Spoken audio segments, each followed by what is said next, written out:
Our guest has been out to friends and family for years, but it wasn't until recently that she let her consulting practice clients know she is a proud member of the LGBTQ plus community.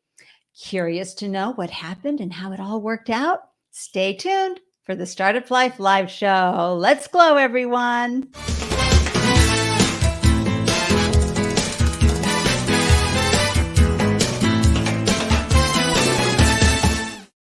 Hello and welcome to the Startup Life Live show. I'm your host, Ande Lyons, 4 times founder and startup champion to founders around the world. And after raising those 4 businesses of my own, I got to tell you, I have a pretty good idea of what you're crawling through every day as a founder. I mean, there's just nothing like the founder journey, right? So, I mean, the ups, the downs, the feelings of being siloed and alone, and yet those victories when you figure things out and you take your business to the next level. There is nothing like that feeling of achievement and accomplishment, right? I am so grateful that you carved out time to tune in and up your founder game, because I can tell you right here, as you do better, your business will do better. And there's no degree called, oh, here's a degree in founderhood. No, it's like parenting. You can read all the books you want, right? It's never going to prepare you until you actually start doing it. So I'm grateful that you're here. And to all the live viewers, hi. And to the replay viewers and podcast listeners, I am so grateful that you're here to hear this guest's amazing stories and her wisdom that she'll be sharing with us today. If you are watching via a video, wherever on the platforms, because we're live on LinkedIn and Facebook and Twitter and YouTube, please click that like button, because then it'll reach more founders in the world who might be able to hear something that will help them with their startup. And if you haven't done so already and you're tuning in from YouTube, please hit that subscribe button and notification, and to receive an alert whenever I post a new show with all the deep details of who's joining us, their background, etc. Please join the Startup Life Live meetup group. Visit this link that's in the show notes, or you can scan that QR code and hop on over. That way you'll get some great information on the founders who are sharing their stories that might be relevant for you and your journey.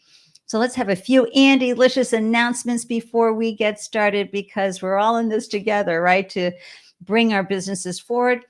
And you know, I've got to always talk about Arlen Hamilton's Academy. It's Arlen's Academy, everything you need to know about launching a successful business all in one place. Please hop on over there. Free information that will help soothe and ease your journey as a founder.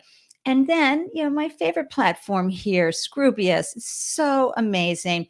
They empower founders to create pitches that speak to investors and prepare for their next funding round or accelerator application. And if you use the special Startup Life Live show promo code Ande15, you'll get 15% off. We love that. Go check them out. And then we have this great organization here in Boston called the Capital Network, and they're always preparing founders to have a successful raise as well. And this is a great opportunity to ask an investor questions and really check out their different bootcamp programs. So they're all about owning your story. And they too are about building a compelling pitch deck that can clearly and concisely communicate the most important aspects of your business and get feedback and advice from investors. So use Andelicious at checkout to receive 50% off any of the Capital Network's programs. So hooray. And I always like to chat a little bit about if you're raising a seed round. Go check out Hustle Fund's incredible paper here, because Elizabeth Yin, she is a phenomenal founder turned VC. And you hop on over, the link is right there and in the show notes to read her incredible document, How to Raise a Seed Round. And if you're enjoying the advice that you have here, please know And deliciousness here that you're looking at, it's not just powered by a charming personality, it's also powered by coffee. So hop on over to Buy Me a Coffee and you'll find all my favorite documents and resources there. If you want to download the questions for investors or investors' questions they'll be asking you, all sorts of great goodies you'll find there. And you can get me a cappuccino to keep me going and moving me forward, right? Thank you so much for that support and that lift. So let me share with you this amazing guest we've got joining us today, because she and I met here in Boston when she was moderating a panel, and I just fell in love with her immediately. So I had to have her on the show and share her deliciousness with you. It's the one and only Sarah Scala. And this woman is a dynamic consultant, coach, and educator, providing LGBTQ plus leadership coaching, organization and leadership development, executive coaching, change management, public speaking facilitation, and team development solutions. What doesn't she do? I think the list would be shorter. Since 2012, she's been transforming the performance of executives, leaders, and teams, helping them reach their highest potential and developing a reputation for providing sustainable results for her clients. Oh, every solopreneur wants that result. Let's bring her into the show and into the room. Welcome, Sarah. Thank you so much, Ande. It's great to be here. I am so happy to have you. I love that you're just down the road in Watertown. I'm here in Andover. And folks, you have to understand, I got to take on that Boston accent if I'm going to be talking to a fellow Bostonian. Definitely. I know. I'm so happy you're here. I just want to say a quick hello to the one and only Mia Voss. She's saying, "Hi, Goddess. Excited for the show and this amazing guest." And let me tell you, when Mia shows up, I got to share her phenomenal podcast, Shit We Don't Talk About. Visit shitwedon'ttalkaboutpodcast.com or scan that QR code, because Mia goes there. She's talking, Sarah, about the topics people don't usually talk about, and she has the best way of presenting information. It's so good. So, Sarah, I thought about this as I saw you sitting there moderating the panel. There was this wonderful event, everyone, that we were celebrating LGBTQ plus founders and their success stories here in our wonderful Boston startup ecosystem. And so, Sarah, I just, what called you to hang out the shingle and become an entrepreneur? Was this something that had been on your plan, on your strategy? Were you the type of kid that was hustling product in third grade? Or were you just like, you know what, I kind of want to do my own thing, enough with glass ceilings, etc.? Yeah, Ande, I think definitely the second route. I had been, working in the corporate world through my 20s to very early 30s and had the opportunity to run a consulting company for another business. And after doing that, in addition to having many of my family members also being entrepreneurs, just knew it was time. Wow, you had family members that were entrepreneurs. In what way? My father is an entrepreneur. He's a builder and a carpenter, master cabinet maker. Yeah. My uncle's an entrepreneur who's a painter. My aunt and my cousin run daycares. Like, just a lot of people. Everybody's hustling in your family. Yeah. I love that. And so the time came. Where were you working before you decided to go out on your own? What were you were running a consulting business for someone? Yeah, so I was in the Midwest. I was working for the Kohler Company. For those who don't know, Kohler is the world leader in sinks, baths, toilets, fixtures. They also make chocolate and have golf courses. They're a very diverse company. And I ran a consulting practice for them for a number of years called the Kohler Experiential Learning Center. But being in the Midwest for a decade, having finished my master's degree out there, I knew it was time to come back to New England. I took a position with a employee-owned company in New Hampshire for about a year, more in an individual contributor role. And after 9 months or 12 months or so, I just realized, whoa, this is not my jam. Having managed a team of 9 direct reports and supporting, Fortune 10 clients and, having that reach with many companies to be internal as a senior individual contributor, I just felt bored and that all my skills weren't really being maximized. So I left that company and started my own. Oh my gosh. And so what is it that lights you up about the lane that you're in? I mean, there's like a list a mile long of all the incredible features and services of your business and your consulting practice, but what lights you up about executive and leadership coaching? I mean, why that lane for coaching? Yeah, as one of my income streams, my coaching practice, I do a ton of work in, whether it's coaching boards of directors through organizational shifts, whether it's coaching executives or CEOs, or sometimes people call and, they're mid-level in their career and say, hey, I need a change or I want to do something different. And so I think what I most appreciate about the coaching part of my company, Andy, is that it's always different. It's never boring. Everyone has different needs and different, expectations, different strategies, and they need support in different ways. And so I think the diversity that I'm able to experience by providing coaching to folks really lights me up. I love that. And so that lived experience, how long had you been out working for folks and what attributes of what you had lived prepared you for this? And folks, just so you know, I asked this question because whether you're raising money or not, it helps if you have a founder market fit. Now, if you've been following me for years, you know I never had one for any of my businesses, but I quickly adapted.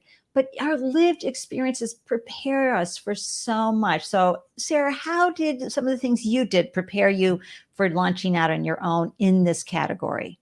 Great question. So when I decided to launch my company and leave my prior employer, I also, when I moved from the Midwest to New Hampshire, I realized we didn't have a professional association up in the Upper Valley of New Hampshire, up by Dartmouth College, that was focused on organizational change or corporate learning and development.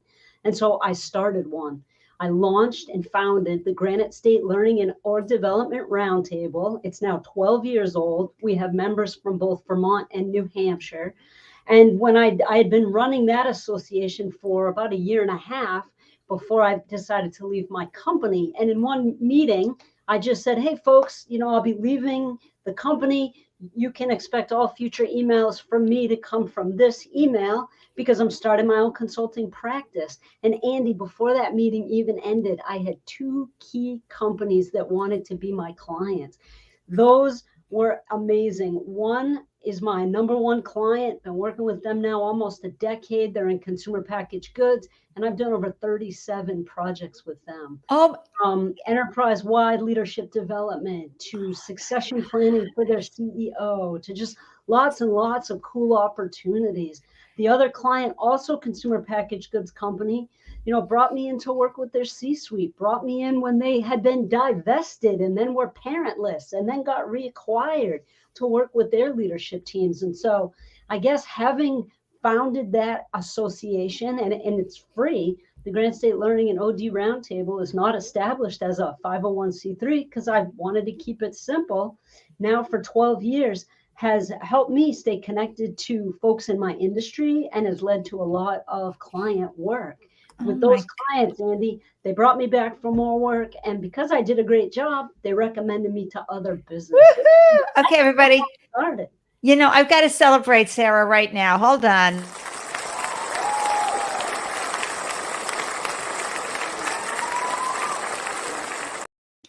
Extra clapping in there and screaming. Seriously, this is why we talk a lot about building a community while you're figuring out your MVP and launching your business. Come on. First of all, I just love the quote gumption, right? That you said, well, we don't have this here. I'll go launch one and create this community. And I get goosebumps when I think about you saying, oh, by the way, I'm going to be leaving. These are the emails you can reach me at. And people are like, what? We can hire you? Come on. And you did your customer acquisition right off the bat, and boom, as a consulting service oriented practice, everybody, overhead's low. So the minute you onboard some clients, you are profitable, right, Sarah? Yes. Good to go. Good to go. Oh, this is just such a great story. Plus, given the depth of who you are as an individual, you need to be fully expressed with really meaty opportunities. You weren't just, nothing wrong with going in and holding someone's hand, but my gosh, succession, all the challenges that you got to dig into. I mean, that would overwhelm most people, but you were able to get in there and say, "Oh, that's a problem I love solving." Yeah. I just want to celebrate you so much just then. Um, and then I just also want to say hi really quickly to Ruth. Hey, Ruth. She's saying, "Welcome to the show, Sarah." Ruth, where would I be without you? You are amazing. You are my community manager, and I celebrate you so much. And Brent, I am so happy that you're in the show and you're sharing. Here's the beauty of Brent Manuel, Sarah. He's a fan of the show, but he always comes on and reminds us, be diverse in your hiring. Who do you have on board? And serve diverse folks, especially our neurodiverse folks or our disabled diverse folks. There's opportunity everywhere. So I'm always excited when Brent from Ottawa, Canada stops by and says hi to remind us of that. So this is 10 years. You're coming up on your 10-year anniversary of being in your practice. When you first launched, when you first started having those assignments and with folks, did you set up a contract? Did you have something about a scope of work that people had to sign off on? How did you figure all those parts and pieces out? Yeah, so right from the start, Andy, I always used contracts and proposals. And because I ran that P&L consulting firm for the Kohler company, I had a lot of understanding about what we had done there. Kohler Right. is, over 100 years old, private family-owned business. They have an entire legal team that would, help us vet things like contracts. And so I got a lot of experience about how to write things in ways that were acceptable.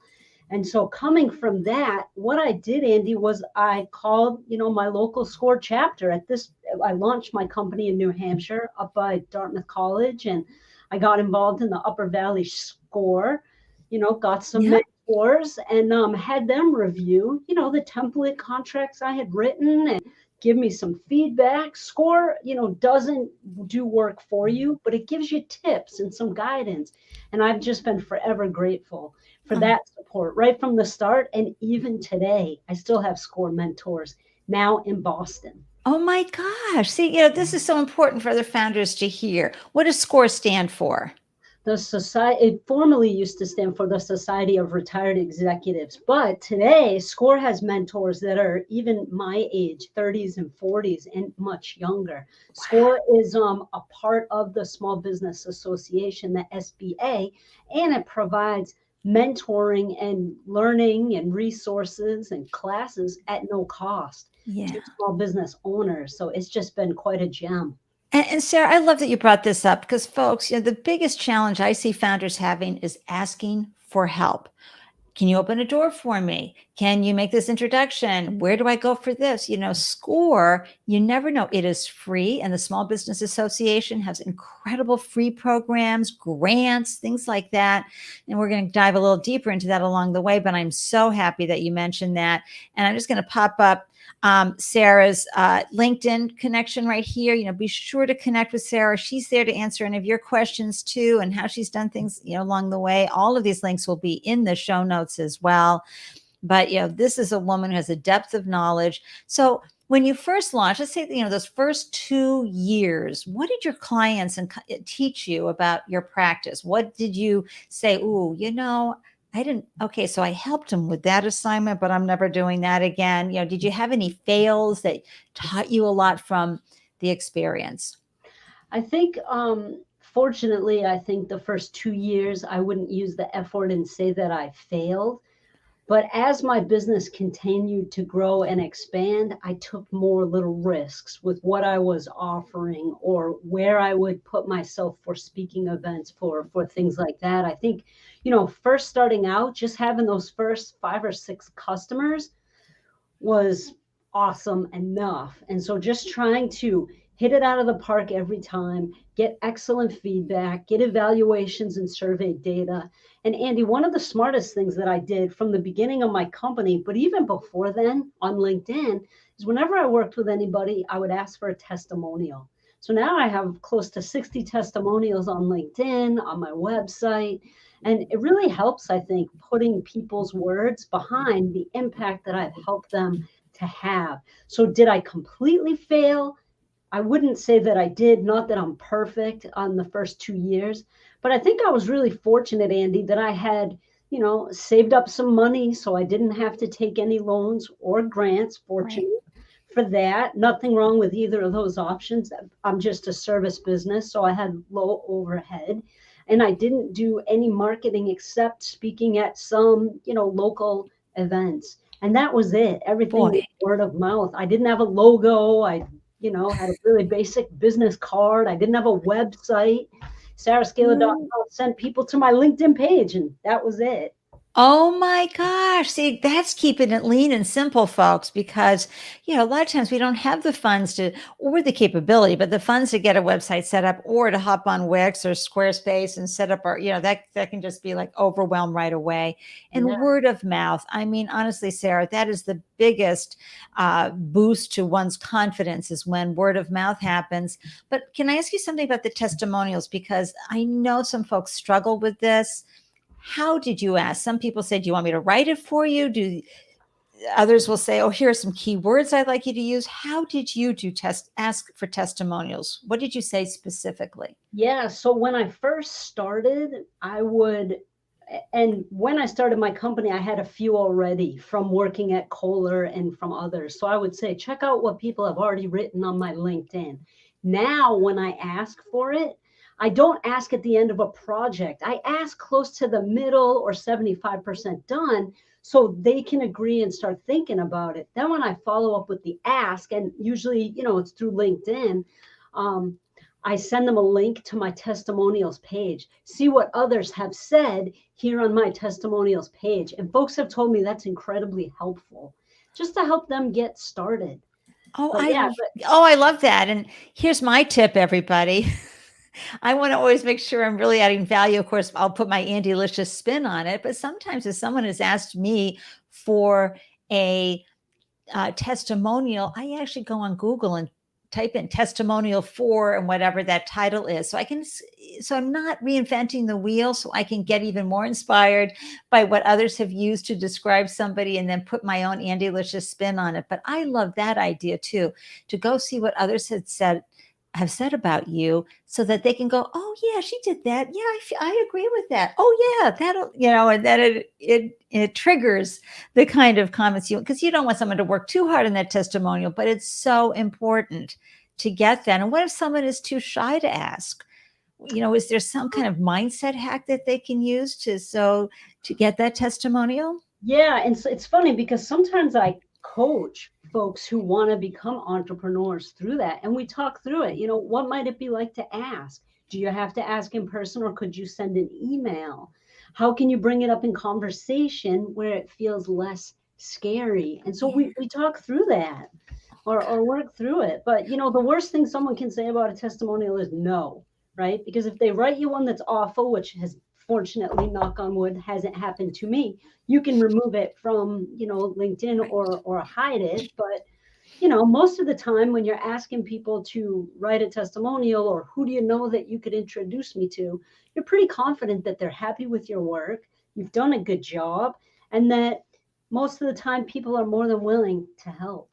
Oh, that's the truth right there, folks. People love to give and they love to help. They really, really do. So be sure to do that. And how did you figure out pricing? Because that's another thing. I know you had some experience at Kohler and you knew what they charge, but when you set out your own shingle and start working for clients, and especially with a consulting practice, folks, it's not like, the hours versus the project. I'm going to be doing this project for you. The end result will be this, and I'm charging you $5K for it, so to speak. How did you figure that whole process out? So when I first started, I was using a per hour price that we had used at Kohler.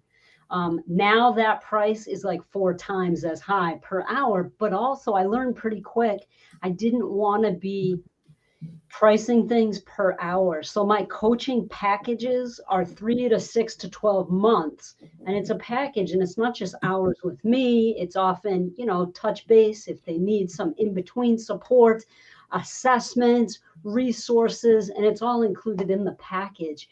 The other thing that I often do is I'll price for project if I'm designing a leadership development program or a speaking event. And then there are some clients that I'm not quite sure how long I'm going to be involved with the client on the project, and they'll put me under a retainer. So right now, for example, I have an awesome client that is having me set up their diversity, equity, inclusion, and belonging council. And so we've been working on this for 3 to 4 months. I said, you know what, and I had worked with the head of HR at 2 other past companies that she was at. I said, you know what, I'm not exactly sure, the minutes and hours that this will take. Why don't we do a 10-hour retainer and see where we end up? And so then I just, bill for that right up front and work my way through those hours. So I love that. very rarely will I charge hourly. I had a friend call last week and said, hey, I just need an emergency coach session for 1 hour. Can you do it? And of course, the answer is yes. She just needed 1 hour of my time and didn't need a 6-month package. But 99% is now by package, and some are by retainer. And folks, cash flow is queen. Okay, so when you know that you've got someone onboarded for 3 to 6 to 9 months, or you're on a retainer, you can plan in your business because you know that money is coming in and you don't have to constantly be hustling. Although, as a consultant, what percentage are you spending a month on marketing? Or if in your case, word of mouth just keeps the nice churn going for you and you get folks into the funnel, what do you recommend newbie consultants do? Yeah, interesting question, because I had a SCORE mentor here in Boston. And once I relaunched my website, rebranded, new logo 4 years ago when I moved. I have a place in Cape Cod, but then I moved to Watertown to be with my partner. And my mentors were like, well, Boston's a lot bigger than the Cape. We need to, do a new website, get a new logo. And all of a sudden, and they said, and you should start writing a blog once a week. Whoa, that's a lot for a solopreneur who, doesn't have unlimited time and likes to take Fridays off. We'll get to that in a little bit later. But, what he had me do was he had me keep track of my time. What is the current amount of time I'm spending on administration of the business versus providing services? And then what is my desired amount of time? And it turned out I was spending 16 hours a month on marketing and administrative. Okay. But had I not, gone through that process of kind of tracking my time, and that's everything from being on LinkedIn to publishing blogs to speaking at events as part of my marketing, I wouldn't have known. But then my desired time, well, where do I want to spend more or less on, and what's giving me the best return on investment? Where is the time I'm spending adding the most value? And that was a real eye opener. I wrote a blog on that, I think 4 years ago. It just was really helpful to figure that out. Where is my time going? That's the best exercise ever. And Sarah writes wonderful blogs, folks. So here you can hop onto LinkedIn. Oh, that's LinkedIn. So hold on. I've got her blog. Here we go. You go to sarahscala.com/blog2. You'll find her blogs there. She's got hundreds of them, and they're so relevant and so wonderful. And Sarah, that type of time exercise, I don't know if folks remember when Whitney A. White was on the show, but boy, getting rid of that low-hanging fruit, just letting it go and focusing on what is relevant for you and your business. And when you track time, it's amazing, especially sometimes as a solopreneur, there's all sorts of pesky details you want to look at instead of sending ships out, so to speak, in a sales mindset. And, and I love that you speak too, because that's a wonderful way to keep your business in front and center, right? As a speaker. Absolutely. Last year, I spoke at 2 global conferences even. It was virtual due to the COVID-19 pandemic, but I was picked to speak at the Organization Development Network Global Conference and Out and Equal Global Summit. Out and Equal Global Summit is the largest LGBTQ conference in the world. So those were pretty awesome. Also, I'm speaking at the Vermont HR conference in a few weeks up in Burlington, Vermont. And yeah, I love speaking. And I also do facilitation and speaking workshops for many clients. Wow. So here you were, you've been out for years with friends and family, but Yeah, and you've got these long-term relationships with clients. People are referring you left and right, but you never identified or presented yourself as a business owner who was also a member of the LGBTQ plus community. Walk us through that decision process and what it was like to make that decision, then coming out as a member of the community, and then the results of having come out.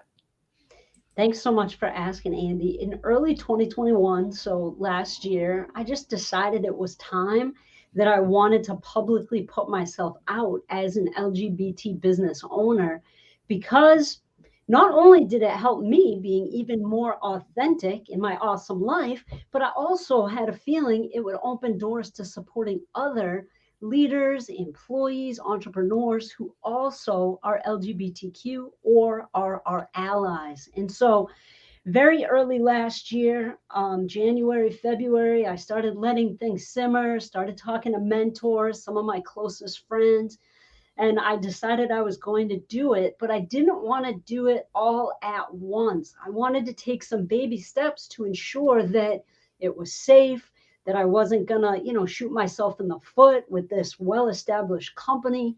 And so the whole process of coming out, I mean, it was real simple. It started with emailing business colleagues who I knew who I knew were LGBT or also allies, just to let them know, hey, I'm also, LGBT, and I'm going to be providing coaching and facilitation exclusively to LGBT folks. It was just simple, safe emails to people I already knew who were safe. Then, as a month or two, went by, I started, got some great feedback. And then I started writing some blogs or having a section of my web page. Now, I didn't have it right on my homepage, LGBTQ Solutions. That took me 5 or 6 months to really feel comfortable and confident and proud. I was always proud, but, having the confidence to do it. But each month, I would kind of sneak in something new, like writing a blog or adding pages to the website or, talking to more people. And by the time June came around, May or June, I was under contract to do speaking at Pride events for major Fortune 100 companies like Lockheed Martin, like Siemens. The year before, I spoke with Ocean Spray, who's, a Boston or Massachusetts-based company.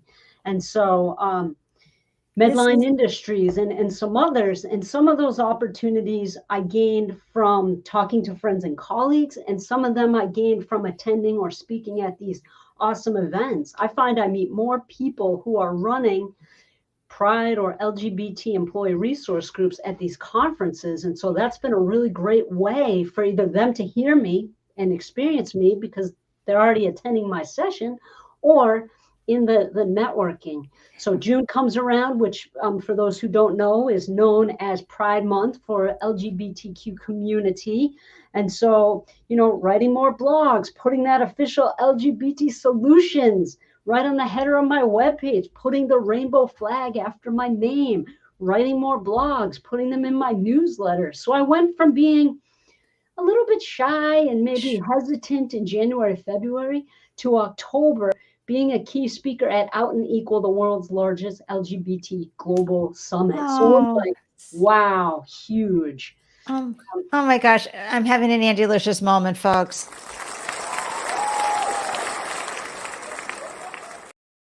Sarah, first of all, congratulations for making that really tough decision, especially when you've got a practice built up and people have their biases, unconscious or conscious. And what I loved especially about your journey was that you did it safely. Folks, we have to protect ourselves. Being a founder is vulnerable enough as it is, right? But then you add an other to your title, and there are going to be people who are going to be having their stuff about you. All right, it's not you, it's their stuff. And so the fact that you talk to folks and you put yourself out where it was safe to be out so you could be welcomed and yay and all of that. And then as you stepped more fully and you became like, yeah, that's right, I'm a member of the LGBTQ community, business owner right here, and boom, look how life rewarded you for stepping even more fully into your fully expressed person. It's just so wonderful. I'm so proud of you. And as Mia Voss says right here, which I just think is a wonderful comment, where is this? Yes, leading by example. Yeah. So important. And hey, speaking of incredible founders, Justin Ayers, how are you? He is saying showing up as your authentic self in person, digitally, doing anything that says I'm here and this is who I am is 90% of starting and growing any business. Brava, Sarah. Thank you, Justin. Oh, it's so great. And folks, just to remind you, Justin is the founder of Equality MD. Sorry about that, Justin. And where, it's all about finding the aligned mental health and physical health providers that know what it's like to be a member of the LGBTQ plus community. And Justin has done remarkable work in, from the Chamber of Commerce, which we're going to be talking about, and Start Out, and all the programs out there. He is such an advocate and leader in this category. So I'm so happy you stopped by, Justin. Thank you. And so Ruth has a great question. Did you experience any kind of discrimination after you came out, or how did that work for you as a founder? Ruth, great question. I've felt so fortunate that so far I haven't known or seen of any discrimination. Does that mean it doesn't happen and that I'm not aware of it? No. However, no one has said anything to me. I'm also, somewhat selective when it comes to taking on new clients. If, we have initial meetings or I show up in the workplace and it doesn't feel safe, I may share a little bit less or be less authentic. I may not go in waving the rainbow flag, or I may decide not to work with that client. But so far, I've been really fortunate that the majority of my clients have been incredibly welcoming and incredibly supportive. So if you, fortunate. I'm so happy for you on that. I really, really am. And it speaks again to who you be as well in the world and who you align yourself with for clients. And what advice, if you were coaching, newbie founders who are members of the LGBTQ plus community, what advice would you be giving them as they launch their business and, they're so excited and so scared, in raising their new baby? But this is almost like an added pressure sometimes for them. How would you advise them? I think coming out or making decisions to come out, and decisions are plural, and I'll explain that in a second, is a very personal choice. And if someone decides not to be out at work or not to be out at their business, they're not doing anything wrong. We're just all at different places in our comfort with that. So I think it's really important. I get a lot of clients in these conferences that will say, oh, we're now requiring everyone to put their pronoun in their signature because we want everyone to be included. And I say, well, that may not feel safe to someone who is trans, but you don't know they're trans. And now you're requiring them to either lie or put that out there. So when it comes to being an entrepreneur, being a startup founder, and being out, I think at the end of the day, we have to trust our gut. And I think it's also important to sometimes take a few baby steps just to make sure that it is safe. Unfortunately, in the world today, in the United States today, there are hate crimes. There are, awful things that are happening to folks who are LGBTQIA+.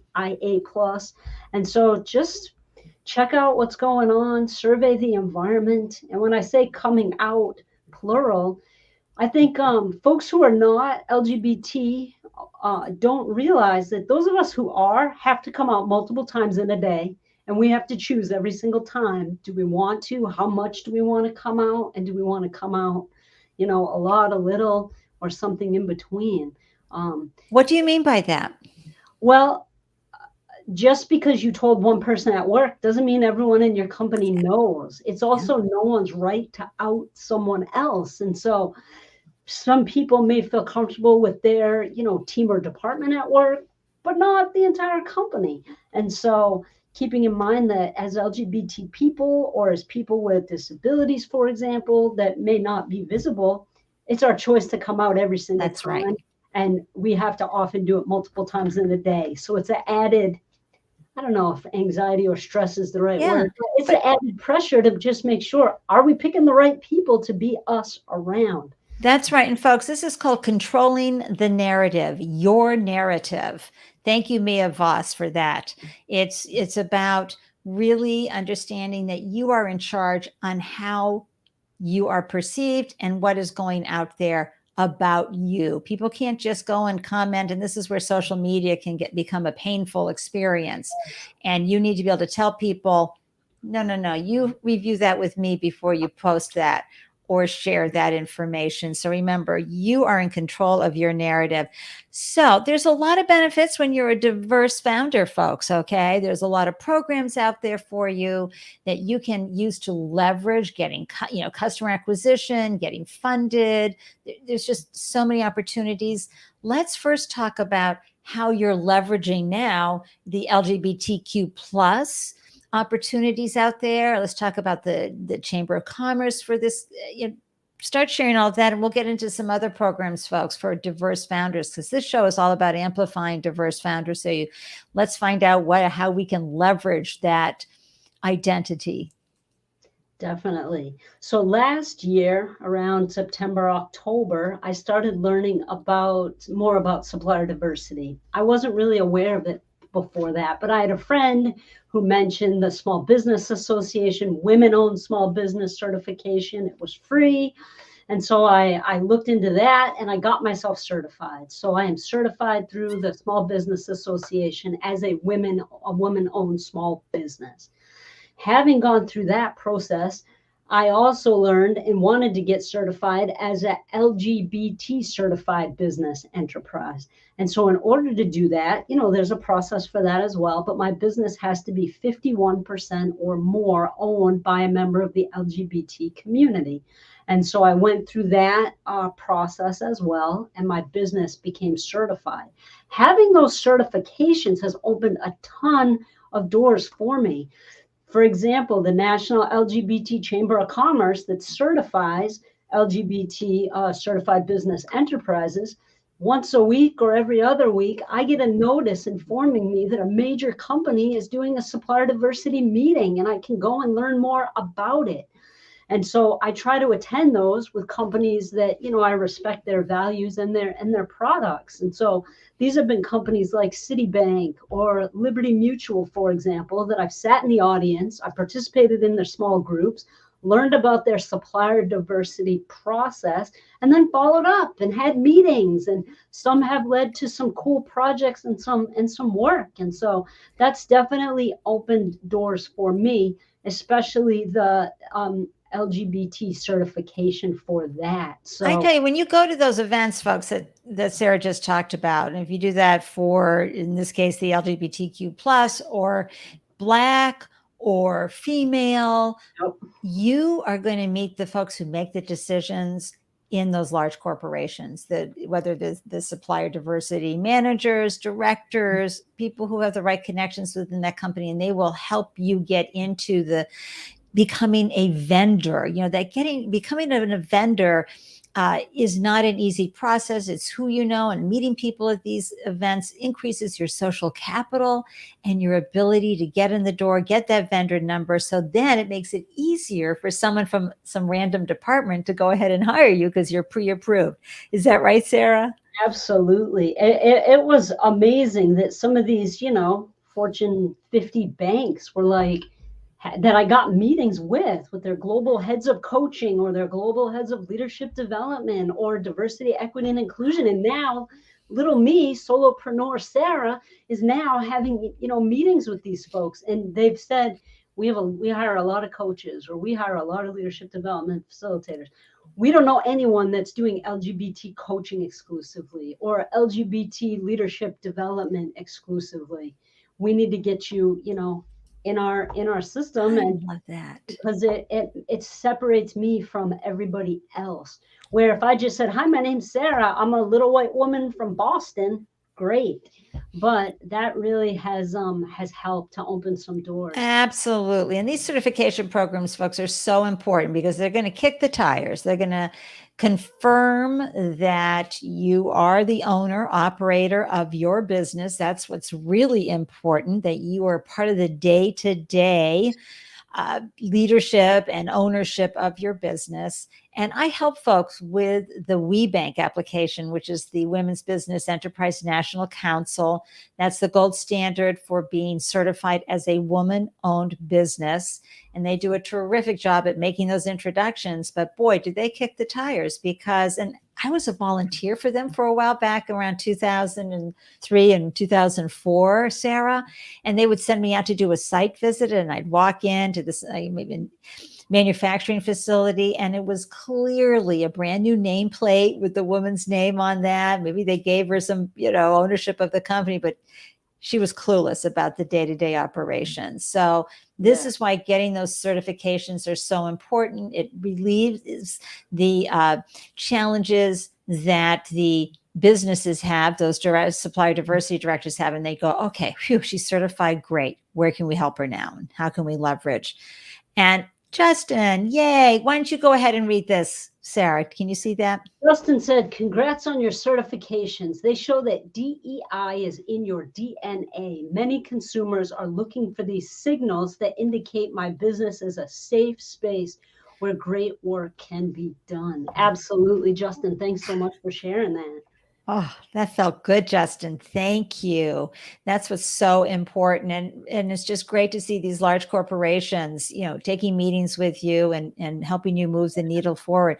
What advice do you have for folks who are trying to find money or, get grants or find other ways to support their diverse business? Yeah, so I was fortunate to receive a grant from MCC, which I'm going to mess up the acronym here for that. Give me a second, I can look it up. Absolutely. The Mass Cultural Council. And so I learned about this through the Massachusetts LGBT Chamber of Commerce. So most states in our country have a LGBT Chamber of Commerce that are all members of the National LGBT Chamber of Commerce, where I received that certification. And so I learned that they were doing grants for small businesses to support digital marketing. And so I applied and I received a very generous grant of $5,000 that allowed me to hire a marketing company to support my digital marketing. Now I'm the type of business owner where I design my own website, I write my own blogs, I write my own newsletters. I don't have a virtual assistant or an administrative person that does those behind the scene tasks, and that's fine. So no one had really gone through my website with a fine tooth comb, looked at SEO, took a look at my newsletter format, my keywords, those types of things. And so I hired also an LGBT owned marketing company. And for 3 months, we worked on a project just to help everything be a little more polished, be a little better. Gosh. And was it somebody local that you hired? Yeah. Yep. The company is called Tomo 360. Yes, I was hoping. Amazing. Yeah. Tell everybody the founder's name. The founder is I know I'm trying to blank too. She lives here in Lowell. I've done, she lives right here. Yeah, and I've done panels with her, and it's just Susu. Yeah, and she's amazing. I mean, folks, she's outstanding. Susu Wong, excuse me. Susu Wong. Yeah. She's just, her team was awesome. I had people working on all sorts of things, all sorts of pieces of the project, and we did it on time. It was on budget. And that grant funding was able to cover 100% of that. Come on, solopreneurs out there, aren't you just going, what? What I could do with some money for some social media support and other digital marketing support? Did it even occur to you? No. And I've never even heard of this MCC before. Yeah, and those grants were not only exclusively for LGBT business enterprises, but they could be for less represented or women or, folks from different backgrounds. So it wasn't exclusive for that. But that was just awesome, to have that resource and support with putting my brand and my face forward. Yeah, thank you. Because when would you have gotten to that? Never. Never. Exactly. I love that. And of course, I love that you walked your talk. You hired Susu Long. And folks, I'm going to put Susu's link to her business in the show notes because I'm a huge fan. She's remarkable, and she's right around the corner from me here, next town over. And I've mentored with her at different accelerator programs, and I just love her work in the world. So, what does success look like for you at this stage in your business? Because you've been at it for 10 years. This is, your life now. You're not going to go switch, I don't think, and go do something else at this point in time. How are you measuring that? And I'm always asking folks to make sure what measuring tape you're using. Is it your internal measuring tape or someone else's external saying, you've got to be at this number to be successful? Tell us about your concept of success. Yeah. So success continues to look like being able to live this incredible life, this lifestyle with flexibility. I've had Fridays off for the past 10 years of my company, and I do that by choice. I can work from pretty much wherever unless I, have to be on person. Success is staying on track financially and with, business goals, both for my business and for my retirement planning, but also making sure I have enough time to volunteer, give back to my community, donate for things that I care about. But I, as the entrepreneur, as the CEO, I pick the measurements. Yeah. How's my health and well-being? Have I had enough outdoor play time? I'm seeing the bike in the background there. Let me just background, the kayak on the roof. I mean, that's me. That's my lifestyle, is to have a great life where I can be financially in a great place while still making time both for my, outdoor pursuits of my family as well as my community. Yeah. And Mia, if you're still tuning in, like, is Sarah singing our song? And Richard O, who, was wonderful to stop by and say hi. And he was just cheering you on, didn't have a logo or a website. Wow, you're a rock star. Lifestyle folks. I mean, Gary Vee said it best. I'd rather be happy and soaring along in life in my Toyota than crying in my Ferrari. That's just an analogy of some people saying, oh, you got to raise all this money and you've got to be at millions, bajillions, a zebra or a unicorn with your business. Who says? What do you want? And Sarah, so often founders don't ask this important question, which is, how can my business serve me? Right? They become in servitude to their business, and that doesn't do anybody any good. What are your thoughts around that? Well, my thoughts are that I have a strong belief in value and the importance of recreation. And if I'm not playing outside 5 times a week, then something is off. Right. Something is off balance. And so I make it a priority to exercise or go for a run or go for a bike ride or kayak. In the winter, I Nordic ski, I snowshoe, or I volunteer. Those parts of my life help keep me happy and healthy and able to continue to serve my clients, because if something happens to me, I'm a solopreneur. That's right. No one else can do my work. So, and folks, boundaries happen at work. Okay. Boundaries are where you tell your clients, I'm here for you Monday through Thursday, 100%. I'm your person. I'm going to get you through this. I'm going to deliver.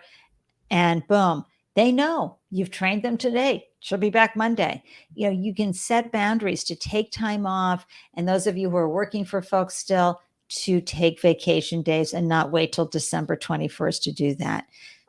Set the boundaries, leave when you need to leave. And especially with your business, we had a wonderful founder on. She's had her business, 10, 12 years, never works weekends, period, end of story. And it's, these are the things you could do as a founder. So I love that we're talking about this, Sarah. So along the way, when you've come up against some tough times, what is your favorite mindset hack when you need to shift your mindset out of, oh no, I'm a failure, why bother, all the negative self-talk that founders can easily have when they feel like they're disappointing their clients or not living up to their own standards? How do you shift out of that mindset? I take some naps and bubble baths, because why not? But I also try to go for a bike ride or swim. There are very few additional things I can do while swimming. It's hard to multitask while I'm swimming laps. And so That's a Those, good point. all those opportunities allow me to kind of put a pause on things, regroup, and then get back in the game. I love that. And how has being a founder, an entrepreneur, how has this journey served you? Because it's a powerful experience and there's no preparation. We started off talking about that for this journey. You're flying by the seat of your pants sometimes, and there's a lot of uncertainty. But how has this served you both professionally as well as personally as you look back over the last 10 years? Yeah, I've had so many opportunities to be a lifelong. I love learning. I have a master's in adult education, and so keeping my finger on the pulse of learning and always changing and evolving, I think has been one of the best benefits. In addition to the diversity of clients I've been exposed to, Yeah. I support clients in I think 22 industries. I have clients in I think 37 states and 6 countries that I've worked with, and so working with people who aren't the same as me is exciting and sometimes Yeah. challenging, but I'm able to just learn a lot and gain a lot from that. Oh my gosh, I love that. And how can the Startup Life community add wind to your sails and open doors for you? You know, I welcome questions that you have after. So reach out on LinkedIn or, contact me through my website. But if you like what you've heard today, if you like my energy and some of the solutions that I provide seem like a good fit for you or someone that you know, introductions or recommendations are incredibly helpful and always appreciated and never taken for granted. Oh, I love that. I'm going to remind everybody, check out Sarah's blog here at sarahscala.com /blog2. Link will be in the show notes, and sign up for her newsletter. Same thing. Go to her website, Sarah Scala. That's SAAR. That's SARAH, folks. SCALA.com /join. Links are in the show notes. And definitely connect. This is a woman who loves to connect and add value to your life, okay, and to your work and your founder journey as well. Sarah, any last thoughts before I pop you in the green room and wrap up the show? Try not to ever give up, even when times become difficult, because they do at times as founders. Try to keep your eye on that long range target and believe in yourself, because sometimes we have to be our only cheerleader, and many times we'll make it through and we'll be successful. So do not give up. Oh my gosh, I love that advice. Thank you so much, Sarah, for joining me today for this delicious conversation. Thank you so much, Andy. And thanks to the audience for your great comments and questions. They were Oh, wonderful. yay. And Justin's saying, thank you for sharing your insights today, Sarah. Keep up the great work. Woohoo! Founders cheering on other founders. Wonderful. Okay, I'm going to pop you into the green room. And yeah, Richard, I agree. Such great information. Didn't you love that she got that grant, right? With her website and social media, digital marketing. Yes, we need to both go apply for that, right? Anyway, folks, I'm so glad that you tuned in for this. Let me share with you who's coming up next on the show. We've got an exciting, interesting mom of 4 coming up. It's Fab Female Founder Friday, August 26th at 12 p.m. And we're chatting with mom of 4, April Kelly. And you can see by the title, we're talking about a ready-made plant-based milk formula for babies and toddlers. And I can tell you right now, it was not a U.S. baby formula shortage that led this mother of 4 to develop a plant-based milk for babies and toddlers. She was battling postpartum depression and struggling to breastfeed her newborn, and traditional formula did not work out. It caused all sorts of problems for their baby girl. So she created an incredible recipe. And if you can join us, you will hear how Kelly created a coconut-based formula for their daughter, free of soy, palm oil, gluten, and lactose. And you're going to learn how she's bringing this plant-based baby formula to market. Lots of good stories here from a mom of 4, because, there's that big mythology out there, right? That there's balance when you're raising babies and businesses. No, just keep a lot of love in your heart and love everybody, the whole family and yourself through whatever you're going through. That's challenging. But how do you know whenever I post a new show and get all the details like about April Kelly and her background and her story? please join me over here at the Startup Life Live meetup group. That way you'll get an alert and a reminder.